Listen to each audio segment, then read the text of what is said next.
વિસાવદરમાં પેટા ચૂંટણીનો જંગ બરાબરનો જામ્યો છે અને તેને લઈને તમામ રાજકીય પક્ષો એડી ચોટીનું જોર પણ લગાવી રહ્યા છે। ગૃહ રાજ્યમંત્રી હર્ષ સંઘવી વિસાવદરમાં પ્રચાર માટે પહોંચ્યા। ભાજપના કિરીટ પટેલની જીતનો હર્ષ સંઘવીએ દાવો કર્યો।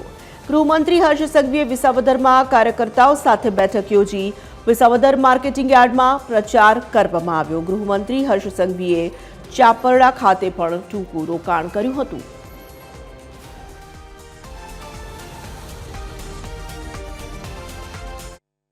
गुजरात में भारतीय जनता पार्टी की सरकार हो, जूनागढ़ जिला पंचायत में भारतीय जनता पार्टी हो, तमाम दिशाए भारतीय जनता पार्टी की सरकार में विसावदर भी साथे जोड़ाईने वधुमां वधु विकास आ क्षेत्रनो थाय ते माटे लोकोमां सौ समाजोमां खूब ज भारे उत्साह नजरे आवी रह्यो छे अने मने पूर्ण विश्वास छे के भारतीय जनता पार्टी की विजय आ क्षेत्रमांथी थशे।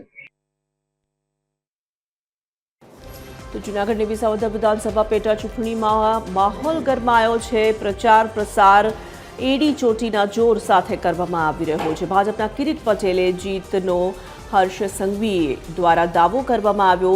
गृहमंत्री हर्ष संघवीए विसावदरमां कार्यकर्ताओ साथे बैठक पण योजी हती। विसावदर मार्केटिंग यार्डमां तेओ प्रचार करवा माटे पहोंच्या हता। गृहमंत्री हर्ष संघवीए चापरड़ा खाते टूंकું રોકાણ પણ કર્યું હતું। तो पेटा चूंटણીનો જંગ બરાબરનો જામ્યો છે અને વિસાવદરમાં જે રીતે અત્યારે રાજકીય પક્ષો એડી ચોટીનું જોર લગાવી રહ્યા છે તેની વચ્ચે ભાજપ દ્વારા કિરીટ પટેલને જીતાડવાના તમામ પ્રયાસો કરવામાં આવી રહ્યા છે। હર્ષ સંઘવીએ કિરીટ પટેલની જીતનો દાવો પણ વ્યક્ત કર્યો છે। કાર્યકર્તાઓ સાથે પણ તેઓએ મુલાકાત કરી હતી।